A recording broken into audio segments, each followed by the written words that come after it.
औज़ बिल्लाहि मिनश्शैतानिर्रजीम बिस्मिल्लाहिर्रहमानिर्रहीम। अस्सलाम वालेकुम दोस्तों, कैसे हैं? आपके हाल चाल, तबीयत सेहत ठीक है जनाब? आपके लिए दुआ करते हैं, अल्लाह आपको खुश रखे, तंदुरुस्ती अता फ़रमाए। दोस्तों, गर्मी का मौसम है।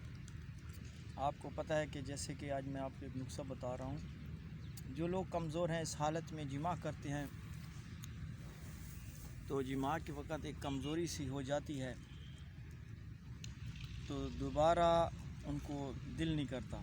या इस वक़्त कोई ऐसे हमारे भाई हैं कि जोश के साथ दो मरतबा, तो उनके लिए फिर जो कमज़ोरी हो जाती है, तो उसके लिए एक मैं आपको एक ऐसा जूस बता रहा हूँ जिसको अगर फ़ौरन आप पी लोगे तो आपको फिर जितना ही आपका कमज़ोरी खून ज़ाया हुआ है उसका दुगना बन जाएगा और 11 गुना ज़्यादा ताकत आ जाएगी। और आपको महसूस भी नहीं होगा जैसे कि फिर सुबह उठते हैं जिस्म टूटा टूटा, सारा दिन काम करने को दिल नहीं करता। तो उन लोगों के लिए तो सबसे पहले आपसे गुजारिश है, आप हमारे चैनल को सब्सक्राइब करें। जिन्होंने किया है उनकी बड़ी मेहरबानी। तो दोस्तों, जैसे भी आप फारिग हों तो फ़ौरन, इसमें शरीयत भी कहती है कि कुली कर लो, इसके बाद जो खाओ पियो जायज़ है। क्योंकि कुछ लोग, मेरे दोस्त पढ़े लिखे हजरात, उलमा भी हमारी वीडियोस को देखते हैं,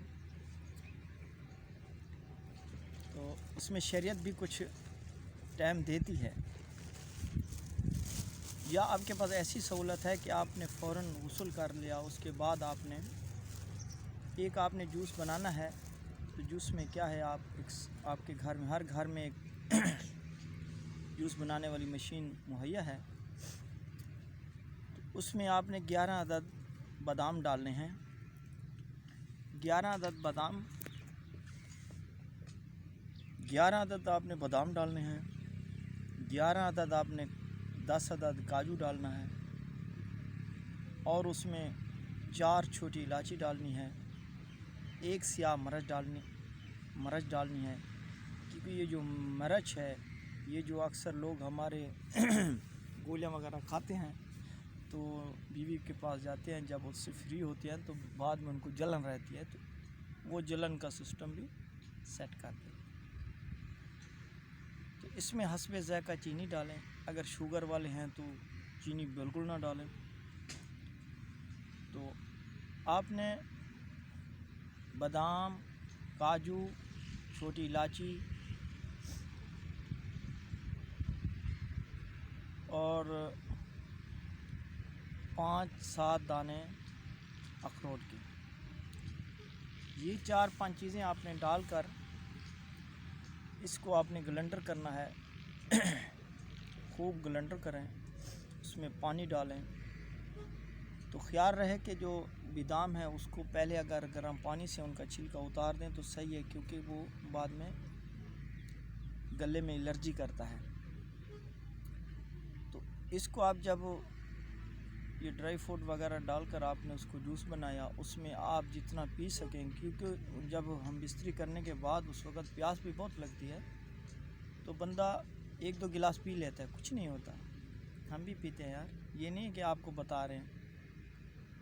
तो उस वक़्त आप मीठा डालें, हस्बे ज़ायक़ा। मीठा नहीं है, अच्छा लगता है, शुगर के मरीज़ हैं, कोई बात नहीं, तो फ़ौरन उसी वक़्त इसको पी लें। तो इंशाअल्लाह अगर आपको अखरोट नहीं मिल रहा तो मैं उसका भी आपको एक चीज़ और बता दूँ, तो 3 दाने खजूर के डाल लिया करें। अगर अखरोट नहीं मिलते तो 3 दाने अखरोट के डाल लें। फिर इसको जैसे जूस बने, इसको 1-2 गिलास फ़ौरन पी लिया करें। इंशाअल्लाह अब आपको कभी भी, हम बिस्तरी की जो वजह से जो कमज़ोरी होती है, खून ज़ाया हो जाता है, दोबारा दिल नहीं करता हम बिस्तरी करने को, इंशाअल्लाह वो ताकत दोबारा बहाल हो जाएगी। आपका दिल करेगा कि फ़ौरन दोबारा जाएं। अगर जो 2 मरतबा आप हम बिस्तरी करना चाहते हैं, तो जब 1 मरतबा फ्री हो जाएं, तो ये मेरी, जैसे कि बंदा जाता है, पेशाब करता है, इस्तंजा वगैरह करता है, तो उस वक़्त ये बना हुआ जूस पड़ा हो, इसको पी लें। इंशाअल्लाहुल अज़ीज़ आपको दोबारा जोश आएगा, ताकत आएगी और आप मुझे ضرور کمنٹس میں لکھنا کہ آپ کو کتنا فائدہ ہوا ہے۔ تو ناظرین آپ اس نسخے کو ضرور کرنا انشاءاللہ۔ اگر کوئی بات سمجھ نہ آئے تو آپ میرے واٹس ایپ نمبر پہ رابطہ کر سکتے ہیں۔ اللہ آپ سب کو خوش رکھے۔